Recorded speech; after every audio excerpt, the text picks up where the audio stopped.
Hi everyone, my name is Aarti and my YouTube channel name है physics with आरती। इस video में मैं class BSc MSc का एक टॉपिक होता है न्यूटन लॉ ऑफ मोशन में पढ़ा रही हूँ।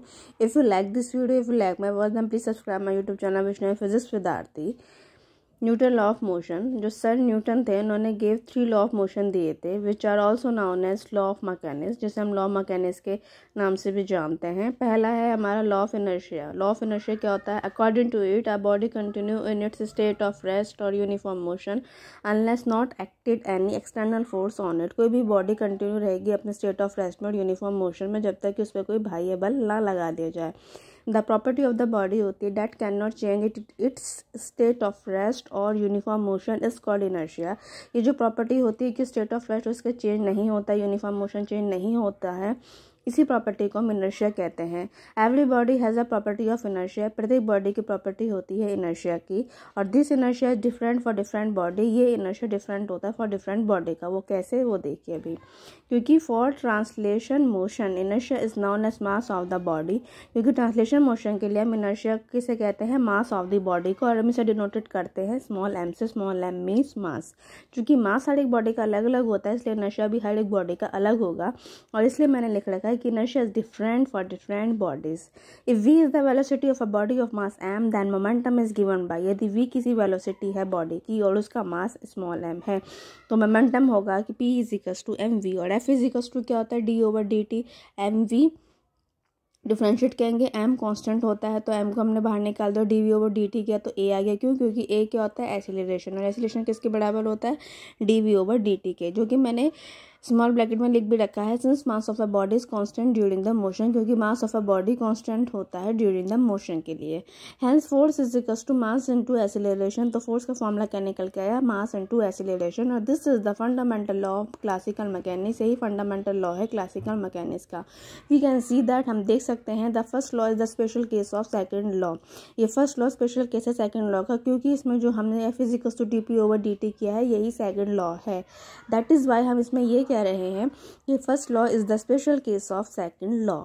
और as if no force is act upon the body, यदि कोई फोर्स बॉडी पर नहीं लगता है, then F capital F is equals to 0। Capital F 0 होने का मतलब क्या? ए 0, क्योंकि F is equals to M है। एम तो 0 हो नहीं सकता क्योंकि वो मास होता है, जो कि हर एक बॉडी का कुछ ना कुछ होता ही है। तो ए की वैल्यू क्या हो जाएगी? 0। ए क्या होता है? एक्सीलरेशन। यदि एक्सीलरेशन की वैल्यू 0 है और एक्सीलरेशन का फॉर्मूला होता है dv/dt इक्वल टू 0 है ना।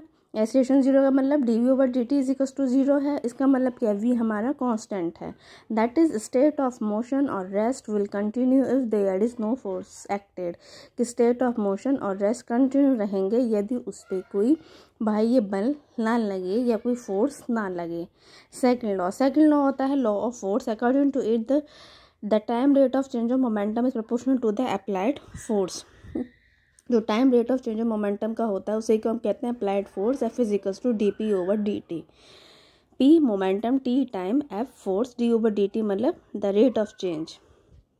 थर्ड होता है law of action and reaction. According to it to every action there is always equal and opposite reaction. कि प्रत्येक एक्शन का इक्वल और अपोजिट रिएक्शन होता है।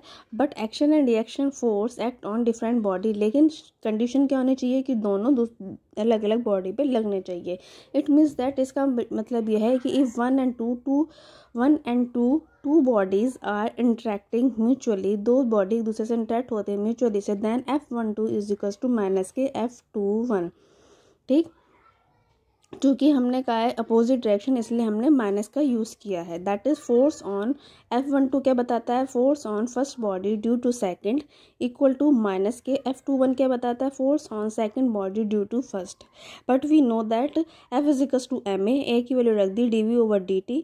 तो हमने क्या कहा? F is equals to m dv/dt, और F12 को हम क्या लिखेंगे? m1 upon d1/dt, and F21 को क्या लिखेंगे? m2 dv2/dt। और थर्ड लॉ के अकॉर्डिंग m1 dv1t माइनस के m2 dv2/dt।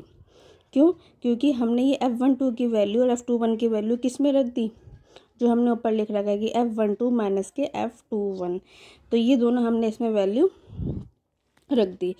F12 के लिए हमने m1 और d1 का यूज़ किया है क्योंकि वो फर्स्ट बॉडी के लिए था, और F21 के लिए हमने m2 और v2 का यूज़ किया है क्योंकि वो सेकंड बॉडी के लिए था। ठीक, तो ये हमने इसका यूज़ किया।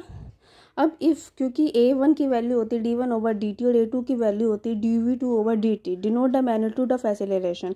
ये क्या बताता है? सिर्फ मैग्नीट्यूड ऑफ एक्सेलरेशन के लिए। Then m1a1 equal to m2a2, यहाँ आप कहो m2 की वैल्यू यदि हम इसे निकालें तो m1a1 अपॉन A2, और ये क्या हो रहा है? 10 न्यूटन थर्ड लॉ डिफाइंड मास यूनिकली, कि न्यूटन का जो थर्ड लॉ होता है वो मास को भी बताता है। ठीक, तो हम क्या कह सकते हैं कि mechanics is the study of the motion of the body. ये मैकेनिक्स जो है ये मोशन, बॉडी के मोशन को स्टडी करते हैं, ये बच्चों में पढ़ाया जाता है मैकेनिक्स में। और it may be divided into 2 branches, 2 branches में डिवाइडेड किया गया है, kinetic and dynamic. In kinetic the motion of the object is describe without considering the force produce the motion. इसमें motion of the object study किया जाता है लेकिन force को कंसिडर ना करके। और on the other hand dynamic में is considered with the force associated with the motion और लॉ ऑफ मोशन, लेकिन डायनामिक में फोर्स को कंसिडर किया जाता है। ठीक, तो ये हुआ काइनेमेटिक और डायनामिक। तो यहाँ मेरे न्यूटन के तीनों लॉ प्रूव हो गए। ठीक है, न्यूटन का फर्स्ट लॉ, न्यूटन का सेकंड लॉ और न्यूटन का थर्ड लॉ। न्यूटन का जो हमारा फर्स्ट लॉ होता है उसे हम कहते हैं लॉ ऑफ इनर्शिया। न्यूटन का जो सेकंड लॉ होता है उसे हम लॉ ऑफ फोर्स, और जो थर्ड लॉ होता है वो क्या होता है? Law of action and reaction. It is the most important, क्योंकि ये बेसिक चीज़ होती है कि आपको ये चीज़ पता होनी चाहिए कि what is the Newton law of motion. So yeah, तो यहाँ पे ये हो हमारा Newton law of motion. So if you like this video then please subscribe my YouTube channel which name is Physics with Aarti, क्योंकि यदि आप मेरे चैनल को सब्सक्राइब करेंगे तो मुझे मोटिवेशन मिलेगा और अपने ऐसे ही वीडियो चैनल अपलोड करती रहूँगी। Because notes are most important. आप किसी भी चीज़ को कितना भी समझ लीजिए, लास्ट पेपर में आपको नोट्स लिखने होते हैं जिसके बेस पर आपके एग्जाम में डिवीजन बनती है।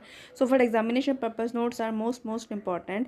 सो please subscribe my YouTube channel which name is physics with Aarti, क्योंकि आप मेरे चैनल को सब्सक्राइब करेंगे तो मुझे मोटिवेशन मिलेगा और मैं ऐसे ही नोट्स आपको प्रोवाइड करवाती रहूँगी। सो again if you like this video then please subscribe my YouTube channel which name is Physics with Aarti. Okay, bye.